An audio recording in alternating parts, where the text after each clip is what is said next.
Bonjour. Comment construire une séance de gymnastique douce? C'est une demande de nombreuses personnes qui veulent pratiquer chez elles.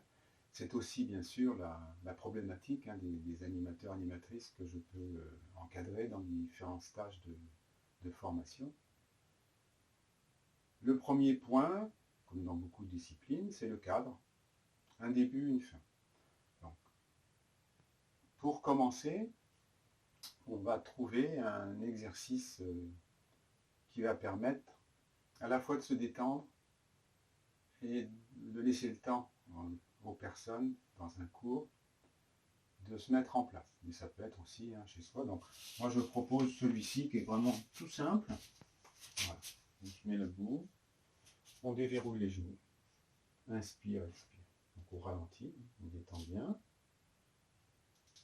Déverrouillage des genoux, ici et là, on expire.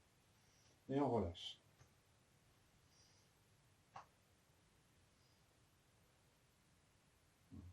Ou l'inverse. Inspire, expire. Hop. On peut relâcher davantage avec le déverrouillage comme ça. Donc on montre bien les deux et on laisse choisir aux personnes. Ensuite,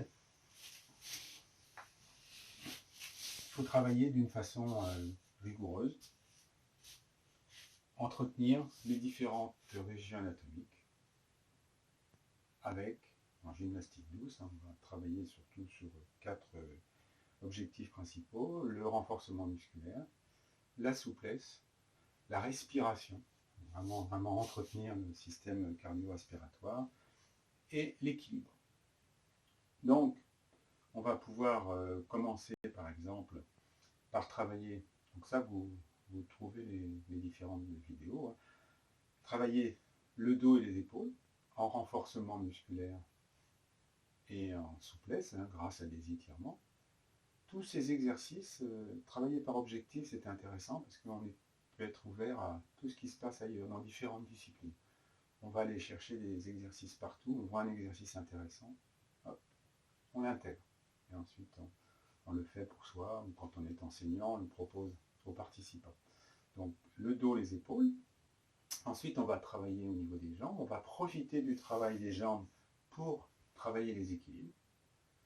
Par exemple, une chose toute simple, si on fait une fente pour le renforcement musculaire, on va proposer les deux pieds sur une même ligne, voire même les deux pieds sur une même ligne, les yeux fermés, pour travailler l'objectif d'équilibre. Il faut toujours être lucide, conscient sur ce qu'on fait. Et quand on est animateur, sur ce qu'on propose.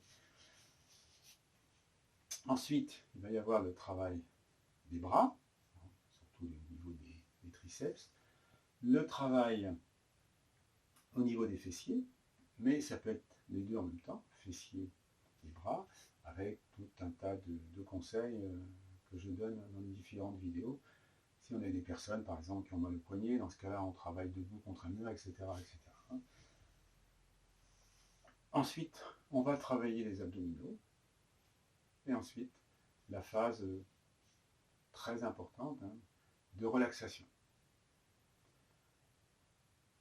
Pour certaines personnes et dans certains cours, on pourra commencer par travailler au niveau cardio-respiratoire, c'est-à-dire en courant.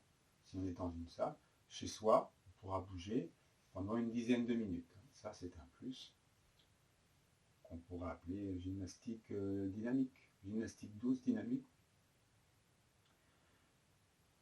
Une fois qu'on a bien structuré ce cours, on va insister sur le nombre de répétitions. Plus on sera à l'aise dans la pratique, plus on va augmenter le nombre de répétitions. On pourra travailler aussi sur des thématiques, c'est-à-dire travailler beaucoup plus BBE, bras, buste, épaules par exemple, pour une séance. On va travailler beaucoup plus sur un cours de fac, fesses, abdos, cuisses, au niveau de séance. Autre possibilité, de travailler en musique. Ça, c'est une autre possibilité, bien évidemment. Une autre possibilité, c'est de travailler avec du petit matériel qui va nous permettre de travailler plus, par exemple, en renforcement musculaire, mais le principe de base est toujours le même. Si on veut muscler, renforcer les biceps, que je le fasse comme ceci, ou que je prenne des haltères ou une bouteille d'eau minérale, par exemple, hein, je fasse ceci, le principe est le même, c'est la contraction musculaire. Donc voilà, travailler d'une façon, les deux axes de la pratique surtout, les différentes régions anatomiques, le deuxième axe, travailler par objectif. Objectif principal, objectif secondaire. Voilà, avec tout ça, vous avez ce qu'il faut pour vous entraîner, parce que le plus important, bien évidemment, c'est l'entraînement, si possible, 2 fois par semaine. Si vraiment vous ne pouvez pas faire autrement, travaillez chez vous, mais essayez de trouver un animateur, un professeur qui va vous permettre de vous corriger.